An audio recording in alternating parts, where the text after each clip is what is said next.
Once you have applied for the license and jumped through these particular hoops, there are some things that you have to do as an employer in order to get the certificate of sponsorship. For Tier 2 General, the certificates of sponsorship are what we call restricted. And what that means is that you have to apply to it before the 5th of the month via the sponsor management system in order to bring somebody into the UK via a Tier 2 General visa. And one of the requirements for applying for a restricted certificate of sponsorship is to have carried out what we call the resident labour market test. And the resident labour market test is effectively a test that shows that there are no settled workers in the UK that can carry out the role that you're advertising.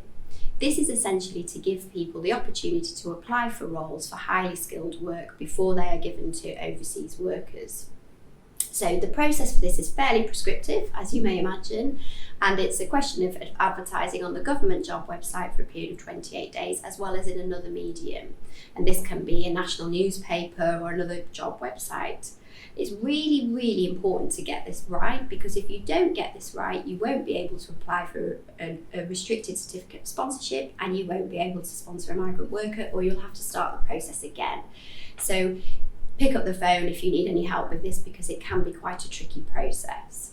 It has to be advertised, as I say, for 28 calendar days, and generally speaking, there is a debate about when you should apply for this. Should you do it at the same time as you apply for the sponsor license, or before you apply for obviously before you apply for the visa you need to do it, but otherwise it can take a very long period of time, and the resident labour market test is only valid for a period of 6 months. The restricted certificate of sponsorship, as I say, is only limited to 20,700 each year, and that means that their allocations are limited as opposed to in the Tier 2 ICT category, i.e. the intra-company transfer category. There are unlimited certificates for that category.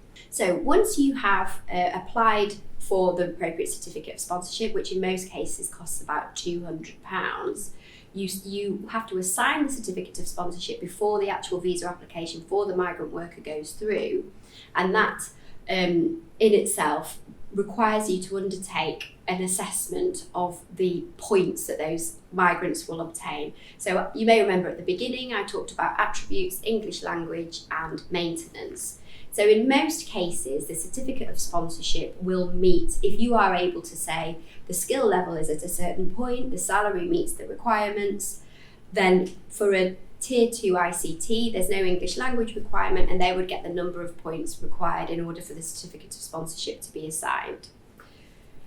Once you have assigned the certificate, the migrant worker will apply for the visa, and you will need to wait and see if that application is successful. But before you do so, you also have to pay out even more money under the immigration skills levy. So that's effectively a payment of £1,000 per year for the visa of the individual. So if they're here for 3 years, it will cost you £3,000.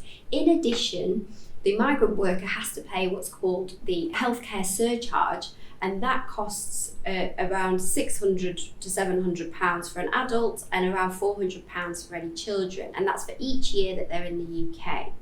So taking a step back in terms of the costs for the sponsor licence, the certificates of sponsorship, the visa applications themselves, the immigration skills levy and the healthcare surcharge, for just one individual to come to the UK, say for a period of 3 years, it may well end up costing your business around £8,000, and that's without any legal costs. That's why it's so important to get this right from the beginning, because it may end up costing your business a lot of money if you get it wrong, and you have to wait 6 months again till you can apply, for example, for a sponsor licence. Key points for your business: plan ahead. As I say, it can take up to 8 weeks to get a sponsor licence. It can take a number of months to get a visa, and you have to carry out, if you're going through the Tier 2 General route, the resident labour market test, which can take up to 28 days. So plan ahead, gather all of your evidence in advance.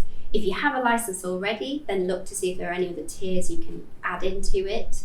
If you are a sponsor already, make sure you're complying with your obligations, because these areas are going to be policed, and they continue to be policed. They've recently announced that they're going to be checking Companies House to ensure that any changes in structure have been reported. How this will actually work in practice, we don't know as yet, given the limited resources within the Home Office. But it's really important to make sure that you as a business are valuing a key asset, which is your sponsor licence, and we can help you to do that. So please do get in touch.